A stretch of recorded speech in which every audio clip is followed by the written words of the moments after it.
rahimani wa rahimakumullah.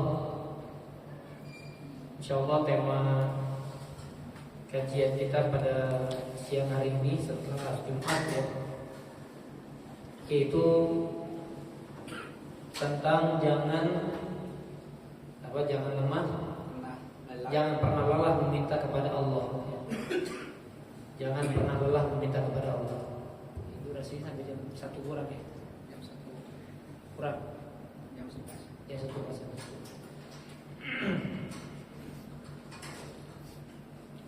Baik. Seorang hamba Allah Subhanahu wa taala, ada kitab bagus ya tentang doa ini. Dia akan semakin mulia ketika dia merasa butuh kepada Allah. Jadi semakin merasa butuh kepada Allah, berarti hamba itu semakin mulia. Sebaliknya ketika hamba itu merasa nggak butuh sama Allah, semakin hina dan bahkan dia termasuk golongan orang yang sombong. Maka kalau kita ingin tahu apakah kita sombong atau tidak, lihat bagaimana seberapa banyak doa kita di hadapan Allah. Ya, makanya kalimat ini sesungguhnya adalah kalimat sesuai dengan hadis Nabi. Jangan pernah lelah dalam meminta kepada Allah. Itu ada hadisnya. Ya, ada hadisnya. Nanti kita bacakan.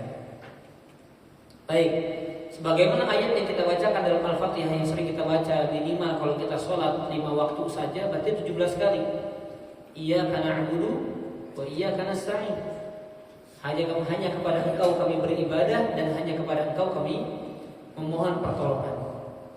Hanya kepada Engkau kami beribadah dan hanya kepada Engkau kami memohon pertolongan. Berarti ini menunjukkan kepada kita bagaimana kedudukan doa, kedudukan permohonan kepada Allah Subhanahu wa taala setelah ibadah. Bahkan Nabi SAW mengatakan ad-du'a'u huwal ibadah. Doa itu adalah ibadah. Dalam hadis lain walaupun redaksi kalimatnya adalah kalimat dari hadis yang dhaif, tapi maknanya benar kata para ulama. Ad-du'a'u mukhul ibadah. Nah, boleh jadi orang itu boleh menyampaikan hadis yang dhaif, tapi dia terangkan ya, bahwasanya ini hadis dhaif, kemudian tidak boleh kita mengatakan qala Rasulullah gitu ya. Dikatakan dalam hadis gitu. Tapi intinya benar. Apa kata dalam hadis ini? Bahwasanya doa itu adalah inti daripada ibadah. Jadi meminta itu inti daripada ibadah. Lihat kita ya. Dalam sholat, dalam zikir, dalam hal apapun intinya apa? Meminta kepada Allah Subhanahu wa taala. Maka ketika seorang hamba banyak meminta kepada Allah, banyak berdoa kepada Allah, sekali lagi yang pertama ini menunjukkan akan kebutuhan dia kepada Allah. Maka semakin dia butuh kepada Allah, semakin mulia di hadapan Allah. Bahkan ada sebuah syair mengatakan begitu ya. La tas'alanna bani Adam hajah was'alil ladzi abwabu la tuhjabu. Jangan kalian minta-minta sama anak Adam, sama manusia sebuah kebutuhan. Kenapa? Mintalah kepada yang pintunya gak pernah tertutup. Satu-satunya zat yang ketika kita meminta maka pintunya selalu terbuka itu cuma Allah. Coba kita ya barangkali maaf, katanya begitu ya, tidak ada kasih sayang yang lebih besar dibandingkan kasih sayang orang tua kepada anaknya. Tapi terbatas ya Pak? Tetap terbatas Pak. Ibu lagi tidur kan kita gak enak juga kita bangunin begitu ya. Atau misalnya ada bos yang royal, ada atasan kita yang royal, sahabat kita yang perhatian sama kita, tetap ada waktu-waktu yang kita nggak bisa ganggu mereka. Tapi kepada Allah setiap saat, setiap waktu, pintunya tidak tertutup. Allah yaghlab in tarakta su'lahu. Allah akan marah justru ketika engkau meninggalkan meminta kepadanya. Allah akan marah ketika engkau justru tidak berdoa. Wa idza sa'alta bani Adam yaghdabu. Dan sebaliknya, kalau kamu minta kepada anak Adam, dia marah. Ya, coba kita kalau minta-minta terus sama orang kan, minta-minta mulu gitu kan ya. Kalau apa namanya? Kalau kepada Allah semakin mulia Pak. Tapi kalau kita minta kepada manusia, sekalipun orang yang baik Pak, kalau ada apa-apa gitu ya, mungkin jemaah ya saya juga punya Pak orang-orang yang mengatakan Ustaz kalau ada butuh apa-apa bilang aja. Yang kalau apa yang saya mampu saya bantu. Tapi tetap beda Pak. Tetap kita nggak enak. Kenapa? Ya mau nggak mau mereka juga punya kesibukan, mereka punya kepenatan dalam pekerjaan, mereka punya permasalahan, mereka punya pikiran yang mungkin sedang terganggu. Kalau kita minta di waktu yang nggak tepat, kok bisa jadi bumerang bagi kita. Kapok diminta sama kita gitu. Tapi sama Allah setiap saat bahkan kita semakin mulia dengan kita meminta kepada Allah Subhanahu wa taala. Baik, kemudian lihat dalil-dalil di dalam Al-Qur'anul Karim dan hadis-hadis Nabi tentang meminta kepada Allah. Yang nanti saya akan kisahkan juga yang beberapa pengajian dekat-dekat ini saya ceritakan ya tentang ini. Allah berfirman, "Ud'uni astajib lakum." Mintalah kepadaku, pasti aku akan ijabah kepada kalian. Saya ingin tanya para jemaah, ada nggak doa yang selama ini belum diijabah sama Allah? Ada. Padahal Allah jamin loh pasti diijabah. Kenapa nggak diijabah? Ada kan perkara-perkara yang membuat doa kita tidak diijabah. Tapi secara umum doa kita diijabah atau tidak? Sebetulnya Pak, jangan bilang nggak ada sebetulnya. Karena doa itu pasti diijabah. Hanya saja bentuknya yang berbeda. Nanti kita sampaikan hadisnya. Jadi ini jaminan dari Allah. Ud'uni astajib lakum. Mintalah kepadaku, berdoa kepadaku, aku akan ijabah kepada kalian. Jadi kalau kita bicara meminta dan berdoa, ingat doa pasti dikabul. Hanya saja bentuk pengabulannya yang berbeda dari Allah.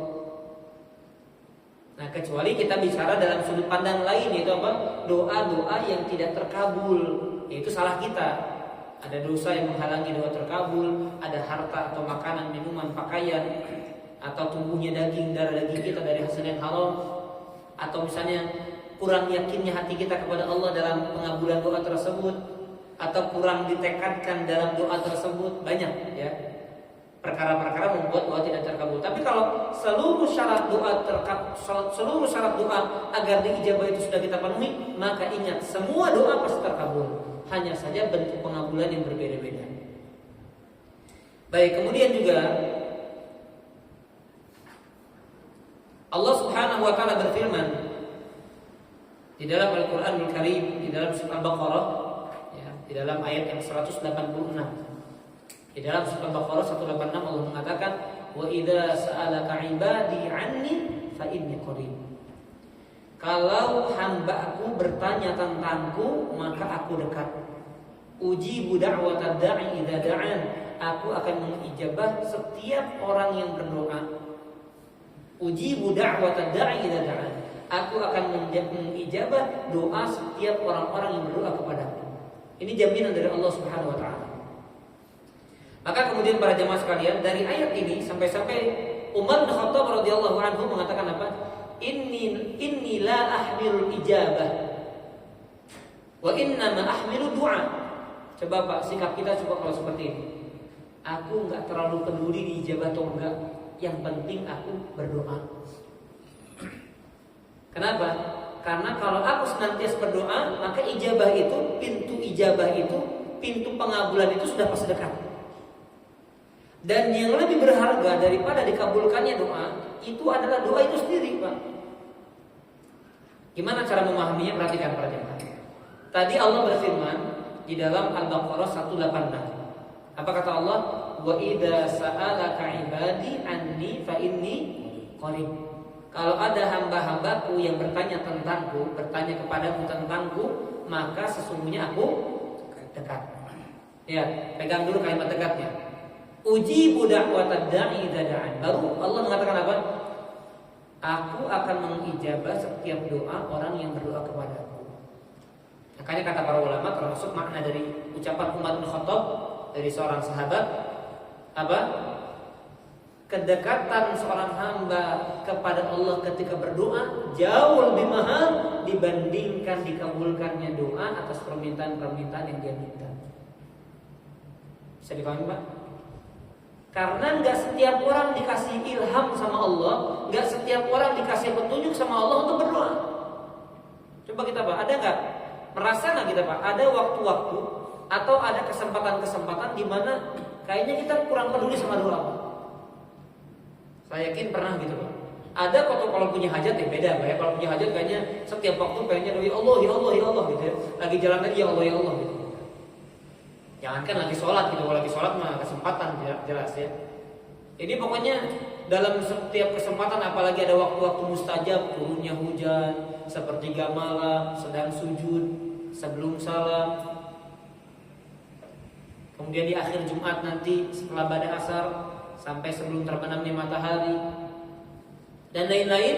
Oh dia ingat itu Pak, dia ingat-ingat untuk berdoa. Jangankan dia harus menanti atau sebelum sholat antara adzan dan iqamah. Jangankan menanti waktu-waktu mustajabnya doa, bahkan setiap waktu dia berdoa kalau dia punya hajat. Tapi tidak setiap orang, Pak, tidak setiap orang Allah beri ilham, Allah berikan kemudahan untuk berdoa setiap saat, setiap waktu. Makanya yang lebih berharga sekali lagi adalah ketika seorang hamba itu dekat kepada Allah ketika berdoa, lebih berharga dibandingkan dikabulkannya doa atas permintaan-permintaan yang dia minta dalam doa. Misalnya ada orang yang ya Allah lapangkan rezeki saya, maka kemudian Allah ijabah dilapangkan rezeki. Nah doa yang dia munajatkan itu jauh lebih mahal dibandingkan dilapangkannya rezeki, yaitu diijabah doa sesuai permintaan dia. Kalau Allah ijabah, maka ingat doa yang dia munajatkan maka itu lebih berharga dan lebih mulia di hadapan Allah Subhanahu wa taala. Kenapa? Karena hakikatnya dengan doa seorang hamba itu sedang dekat dengan Allah. Fa inni qarib, sesungguhnya aku dekat. Kalau ada seorang hamba meminta dan berdoa kepada Allah Subhanahu wa taala. Baik, kemudian para jamaah sekalian azan ya Allah ajma'in. Hadis yang menerangkan di dalam hadis Abu Dawud dan Al-Imam Tirmidzi menerangkan tentang bahwasanya dipastikan meminta kepada Allah, berdoa kepada Allah itu diijabah. Ini hadisnya. Apa kata Rasulullah SAW? Innallaha hayyun karim. Sesungguhnya Allah itu maha malu dan maha mulia. Yastahyi min 'abdihi idza rafa'a yadahu ila sama an yaruddahu masifra. Sesungguhnya Allah itu malu dan maha mulia. Allah malu ada seorang hamba yang mengangkat tangannya ke arah langit kemudian dibalikan dalam keadaan apa? Kosong, hampa. Artinya apa? Akan dia kabul sama Allah. Kemudian, nah ini tema tadi ya, ini hadisnya. Ya. Hadisnya sahih.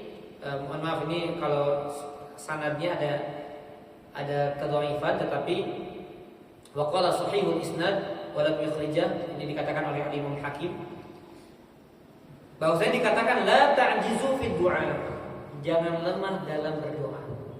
Jangan lemah dalam meminta kepada Allah Subhanahu wa taala. Fa innahu lam yahlak ma'a du'a ahadun, karena enggak ada orang dibuat sengsara gara-gara doa, enggak ada. Kalau kamu doa rugi, enggak ada. Makanya enggak ada seorang pun dibuat rugi, dibuat sengsara, dibuat binasa gara-gara apa? Gara-gara berdoa. Enggak ada seorang pun demikian. Kata Nabi sallallahu alaihi wasallam. Ini disahihkan oleh Imam Ibnu Hibban dan Al-Hakim wa Thayyan. Baik, kemudian para jamaah sekalian azan ya Allah ajma'in. Nah, tadi apa yang kami singgung tadi di awal-awal, bahwasanya doa itu pasti diijabah, hanya saja bentuk pengijabahannya yang berbeda-beda. Apa kata Nabi sallallahu alaihi wasallam? Ma min muslimin yad'u bi da'watin. Tidak ada seorang muslim berdoa dengan sebuah doa illa kecuali Allah Subhanahu wa taala berikan satu daripada tiga pilihan. An yu'ajjalalah, Allah segerakan ijabah. Jadi kalau ada orang minta sesuai dengan permintaannya, Allah segerakan. Itu kemungkinan yang pertama. Kemungkinan yang kedua apa? An yudakhiralah, doa yang dia munajatnya enggak Allah kabul, tapi Allah tabung menjadi tabungan akhirat.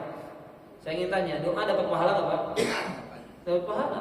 Pahala itu kalau diterima dari doa jauh lebih mahal daripada dunia dan seluruh isinya. Karena ibadah itu nggak bisa dibandingkan dengan dunia dan seluruh isinya. Sekecil apapun ibadah, kalau diterima sama Allah, nggak bisa dibandingkan dengan dunia dan seluruh isinya. Itu harus diingat. Makanya kata Aisyah, seandainya aku tahu ada satu sujudku yang diterima sama Allah, pasti diterima sama Allah, itu lebih aku cintai daripada seluruh dunia dan isinya. Daripada dunia dan seluruh isinya. Ya, kenapa? Karena wal akhiratu khairul laka minal ula. Dan akhirat, berarti pahala yang ada di akhirat itu jauh lebih baik daripada segala sesuatu yang ada di dunia. Gitu. Makanya yang kedua adalah ketika seorang hamba itu meminta kepada Allah Subhanahu wa taala, maka dia tidak diijabah, melainkan menjadi tabungan di akhirat. Yang ketiga, kemungkinan yang ketiga, enggak diijabah, enggak jadi tabungan. Ada apa? Ada keburukan yang serupa, yang sepadan, yang senilai, yang sederajat dengan doa yang harusnya dikabulkan, tapi ada keburukan yang harusnya menimpa dia tapi dipalingkan oleh Allah darinya.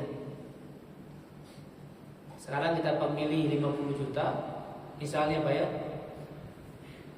atau milih ketabrak gitu Pak ya, kemudian dapat 50 juta, atau milih nggak dapat apa-apa tapi selamat gitu. Kadang maksudnya kita pikirkan, ini cacat dulu tapi dapat uang gitu Pak ya. Nauzubillah min dzalik. Kita nggak dapat apa-apa Pak, nggak dikabul sama Allah. Kita minta sesuatu nggak dikabul sama Allah, nggak dapat apa-apa dari dunia yang kita minta. Tapi Allah selamatkan dari kecelakaan, Allah selamatkan dari sakit, Allah selamatkan dari berbagai macam permasalahan. Ya, jadi para jamaah sekalian, azan ya Allah ajmain. Saya sering ya kalau misalnya di perjalanan mau tabrakan mau apa, ingat aja ini Pak, hadis ini Pak. Oh ini jangan-jangan doa yang Allah ganti dengan yang harus saya celaka diselamatkan. Mau nabrak mau apa? Pernah dalam beberapa waktu Pak. Ini kejadian yang baru beberapa tahun lalu, udah nggak terlalu lama. Jadi saya baru beli mobil second waktu itu, baru bawa pada Depok tuh waktu itu. Baru bawa, ya Allah kalau kejadian nyesek banget baru karena baru beli walaupun second gitu ya, langsung tabrakan, gimana rasanya gitu ya. Itu tabrakan beruntun sama ibu-ibu, kepalanya berdarah-darah karena pecah ya, pakai saya sebut merek Avanza. Jadi karena ada kon di depan tuh Pak, kan pada di bahu jalan tuh, macet jalan ke Bogor tuh. Nah mungkin karena ibu-ibu dia beloknya lama, akhirnya yang belakangnya ngerem, dah. Itu saya di posisi keempat kalau nggak salah. Di belakang itu beberapa mobil, semuanya tabrakan kecuali mobil saya. Semuanya dan saya tuh udah ke staf orang saya, namanya Mas Masuji, nggak mau saya, pokoknya ini yang nabrak saya ganti, saya bilang, minta ganti. Keluar kita, ternyata itu rasanya, wallahi saya berani bersumpah gitu, demi Allah itu rasanya kayak ketabrak Pak, karena ketika saya ngerem itu Pak, bunyi duk. Udah pasrah. Ternyata di depan ada sekian senti saja, di belakang pun sekian senti saja, nggak ketabrak sedikit pun. Subhanallah. Itu kalau mungkin jadi ketabrak ya pecah minimal berapa juta gitu ya. Akhirnya udah saya pergi karena sudah ada aparat ya untuk mengamankan dan lain sebagainya. Nah langsung berbaik sangka, ini mungkin ada doa yang saya minta nggak dikabul, diganti dengan ini. Bukan nggak dikabul, nggak sesuai dengan permintaan, tapi dihindarkan dari keburukan yang serupa dengan itu. Sebelumnya pernah di SMA saya berjalan di daerah Cirebon Utara Pak, itu tinggal beberapa detik lagi Pak, nggak tahu tiba-tiba saya jalan di jembatan gelap gulita, nggak ada lampu. Itu saya jalan, tiba-tiba teman saya narik ke kanan. Beberapa detik kemudian, itu hitungan detik Pak, tronton lewat di tempat saya berjalan. Itu mungkin Allah alam ya, kadang kalau daerah Pantura itu kadang truk-truk besar itu lampu-lampunya kan agak buram-buram gitu. Ini subhanallah. Ya banyaklah dalam kehidupan kita, dan demikian para jamaah, ingat ya, banyak minta sama Allah, pasti diijabah.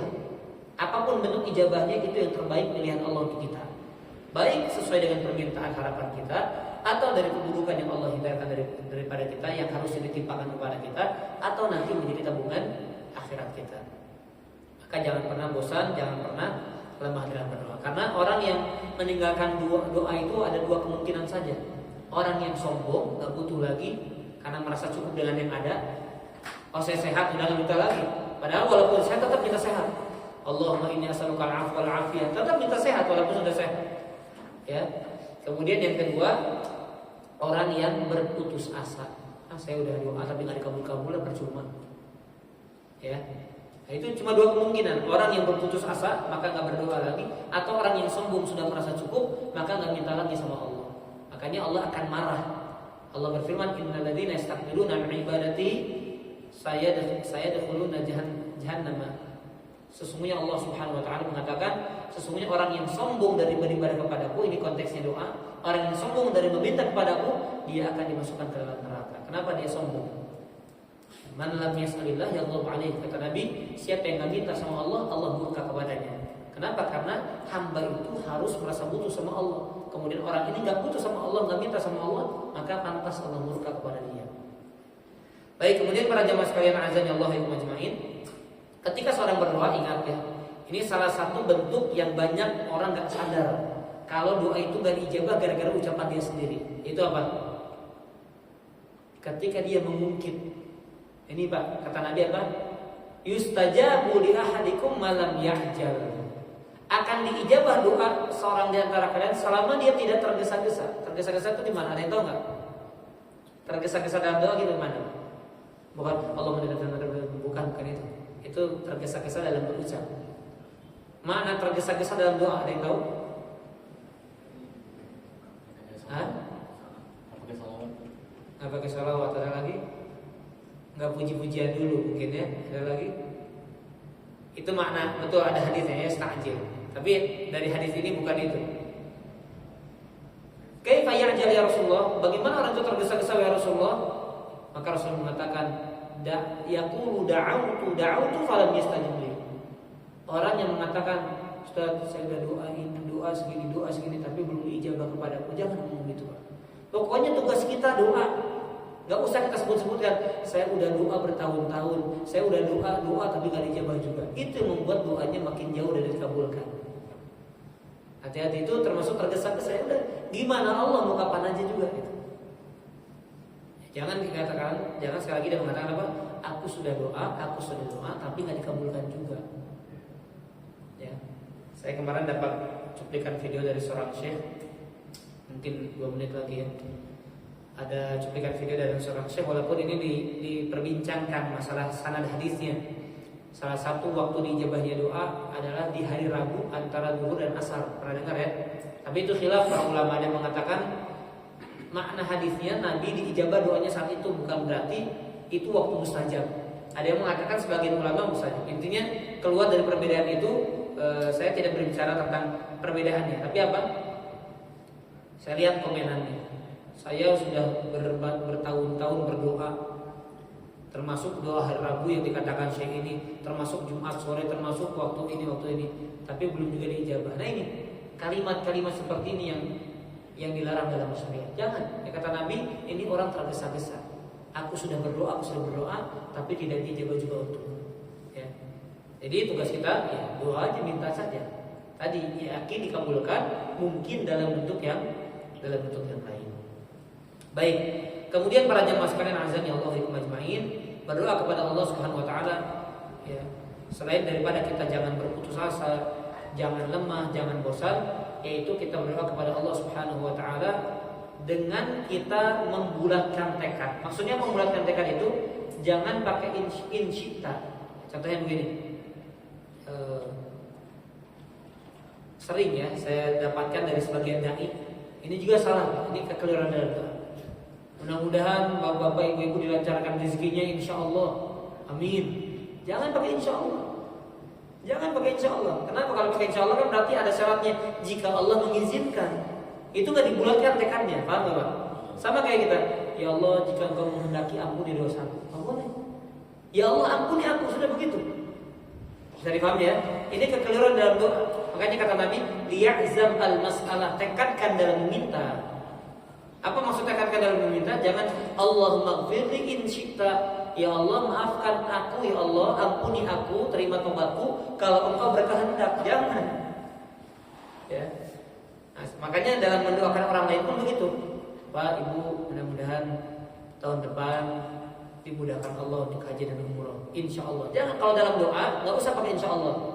Kalau dalam mengabarkan saya tahun depan akan berangkat haji, insyaallah boleh. Ya, katakan kabar. Tapi kalau dalam doa jangan.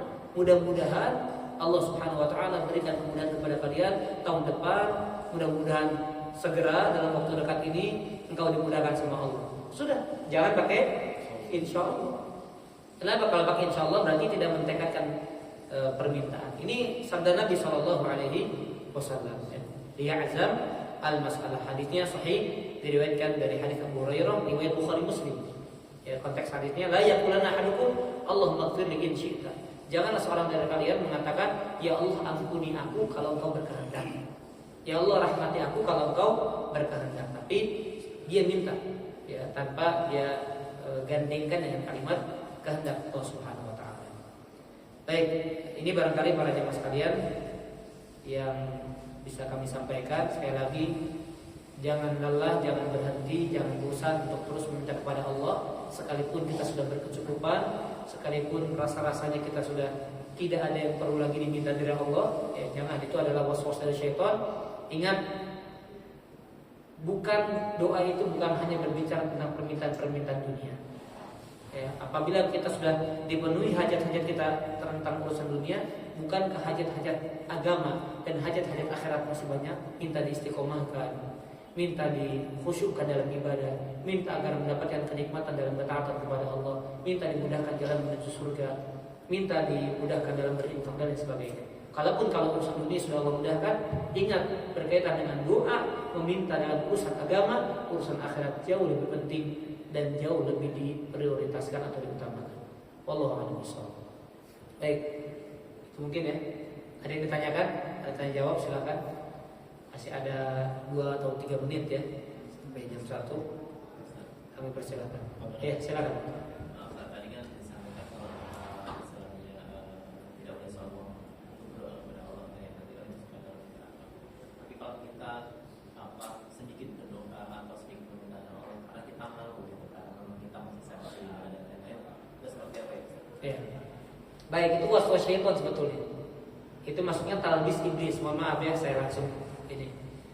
Jadi ketika seorang hamba mengatakan saya malu, saya hina, jadi kalau saya minta sama Allah, sayanya kayak rasa-rasanya nggak pantas gitu kan? Itu talbis iblis kepada orang yang nanti akhirnya akan dibuat putus asa. Justru ketika dia merasa hina, dia minta sama Allah agar dimuliakan. Dia minta sama Allah agar ditinggikan derajatnya. Dia minta sama Allah agar diperbaiki kehidupannya, agar diperbaiki kondisinya. Nah, makanya tadi saya katakan apa? Ketika seorang hamba banyak minta sama Allah, itu bentuk penghinaan dia, tapi bukan di hadapan makhluk. Penghinaan dia kepada Allah, justru semakin dia merasa hina kepada Allah, dia manusia terbaik di hadapan Allah. Makanya derajat yang paling baik manusia apa itu? Abdul, hamba. Pak, kalau kita zaman dulu ya, sekarang nggak berlaku. Orang yang paling rendah jabatan apa Pak? Hamba sahaya. Dijual belikan kan, diperintah. Kalau perempuan boleh boleh digauli dan seterusnya, bebas itu Pak. Bayangkan kan saking hinanya itu hamba itu. Ya, sekarang kita hamba cuma disandarkan kepada Allah menjadi mulia, Abdullah. Nah, makanya kalau dia merasa hinanya justru di hadapan Allah, oh ini orang mulia. Hanya saja tadi prakteknya bukan justru dia menjauhi Allah dengan dia kurang berdoa, justru dia perbanyak doa agar semakin mulia di hadapan Allah Subhanahu wa taala. Begitu. Ya, Allah alhamdulillah. Kalau misalnya dibalikannya ke ibadah, maksudnya jadi kita mintanya itu menjadi sedikit, tapi kita harus bertiga ibadah itu seperti apa? Contohnya gimana? Ya maksudnya bukan terus berdoa saya minta ini banyak, tapi lebih ke memperbaiki diri dalam beribadah itu yang lebih dikuatkan gitu. Oh dia ibadahnya kontinu, istiqomah. Mintanya nggak banyak-banyak karena masih merasa ini itu seperti apa? Baik, jadi bagus ya seorang hamba memperbanyak ibadah, memperbaiki ibadah, tapi bukan berarti dia sedikit dalam meminta, dikit-dikit minta sama Allah, dikit-dikit minta sama kan begitu ya? Itu tadi talbis itu. Jadi talbis itu apa? Tipu daya. Dia menganggap kalau banyak minta sama Allah, masa remeh-temeh aja, kok minta sama Allah? Nah ini tadi saya mau ceritakan, saya lupa ya. Saya ceritakan di beberapa kesempatan lalu, ini barangkali jadi motivasi juga. Para ulama dulu bahkan ketika garam habis di dapur aja minta sama Allah. Itu coba. Ketika garam habis itu minta sama Allah. Kemudian ketika sandalnya putus pun ya Allah minta sama Allah. Padahal dia mampu beli gitu Pak, tapi minta sama Allah, Allah habis garap. Nah saya salah satu contohnya, ya saya ceritakan ketika saya dulu masa kuliah di Jakarta, saya kuliah 7 tahun, maksudnya hidup di Jakarta, biasa aja nggak ada sensi makan apapun. Ternyata ada satu waktu beberapa tahun lalu kalau saya makan telur langsung jerawatan Pak. Kemudian saya lihat ada saudara saya, dia sama kasusnya sama kayak saya, kalau makan telur jerawatan. Akhirnya dia makan Pak dengan nikmatnya. Kok bisa? Dia bilang cuma doa sama Allah, dikabul Pak.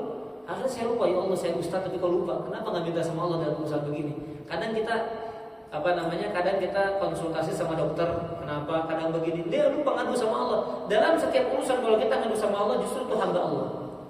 Jadi tadi jangan terpedaya dengan tipuan tadi.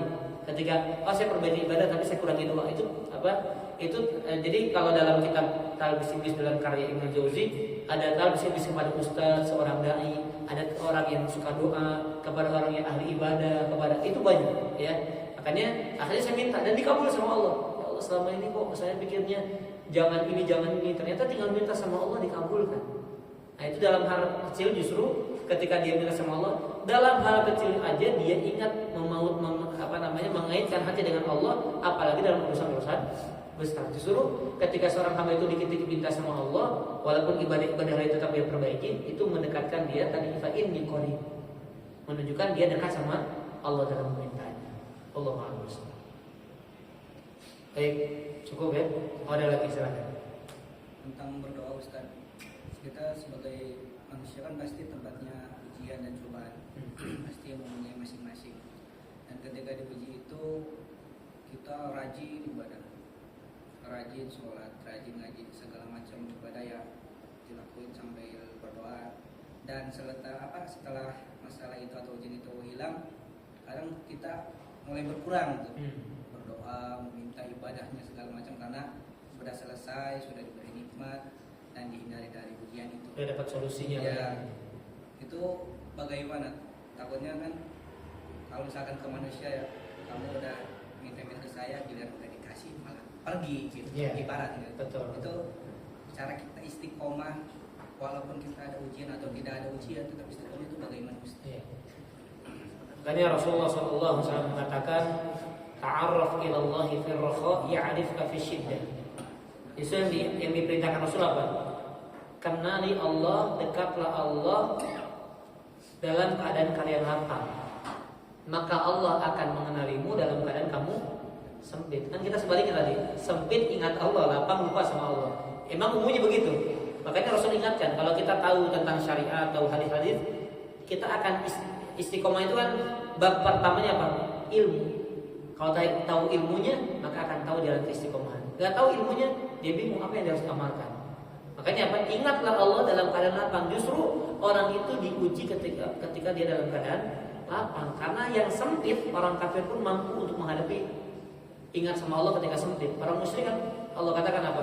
Ketika mereka berada di lautan terombang-ambing, dia ingat sama Allah. Mukhlis lagi Pak. Ikhlas sama Allah minta. Tapi ketika lapang diselamatkan, dia berbuat syirik lagi. Kan begitu. Nah, maka yang pertama kita harus ingat, lapang itu adalah ujian sebagaimana sempit adalah ujian. Nah, kalau kita tahu bahwasanya lapang ujian, maka kita nggak akan putus juga berdoa. Sebagaimana ketika kita diuji dengan ketika dapat masalah. Nah, jadi hakikat kehidupan dunia ini adalah ujian. Hanya saja bedanya, yang satu dikasih ujian lapang yang harus disyukuri, yang satu diuji sempit yang harus disabari. Nah, hakikatnya begitu. Jadi ingat ya, kunci kesuksesan kan begitu, hanya 3. Nikmat yang harus disyukuri, ujian yang harus disabari, dosa yang diistighfari. Pada sukses sudah. Ketika dosa istighfar, dapat nikmat bersyukur, diuji dengan kesempitan bersabar. Nah, kalau kita ingat dengan kehidupan dunia ujian, maka ketika lapang pun dia ingat ini ujian. Apakah saya bersyukur atau tidak? Dan bagaimana syukur yang sejati? Ya, banyak mengingat Allah kan. Syukur itu ada 3. Meyakini dalam hati semua nikmat datang dari Allah, senantiasa membasahi lisan dengan berzikir kepada Allah, dan menggunakan nikmat tersebut dalam rangka taat kepada Allah. Jadi kalau dia paham dan sadar bahwasanya kelapangan itu adalah ujian, maka kenikmatan-kenikmatannya dia akan gunakan dalam ketaatan. Dia justru ingat, oh saya dikasih harta untuk taat, saya dikasih sehat untuk taat, dikasih waktu untuk taat. Kenapa ini juga ujian? Sebagaimana orang yang dikasih sibuk, ujian, dia nggak punya waktu. Dikasih kesempitan, ujian. Dikasih sakit, ujian. Allah Akbar. Jadi dia mengenal hakikat kehidupan dunia, ya, sehingga dia bisa istiqomah dalam senantiasa dekat dengan Allah Subhanahu wa taala. Allah Akbar. Baik, ada lagi yang tanyakan? Cukup? Baik, terima kasih atas perhatian dan kehadirannya. Mudah-mudahan bermanfaat yang sedikit ini dari kami, dan mudah-mudahan Allah Subhanahu wa taala istiqomahkan kita untuk menjadi hamba-hamba yang senantiasa rendah hina di hadapan Allah, tetapi menjadi hamba-hamba yang mulia di hadapan Allah Subhanahu wa taala. Amin ya rabbal alamin. Subhanakallahumma wa bihamdika asyhadu an la ilaha illa anta astaghfiruka wa atubu ilaik. Wa sallallahu ala nabiyyina Muhammadin wa ala alihi wa sahbihi wasallam. Wa akhiru da'wana alhamdulillahi rabbil alamin. Assalamualaikum warahmatullahi wabarakatuh. Waalaikumsalam warahmatullahi wabarakatuh.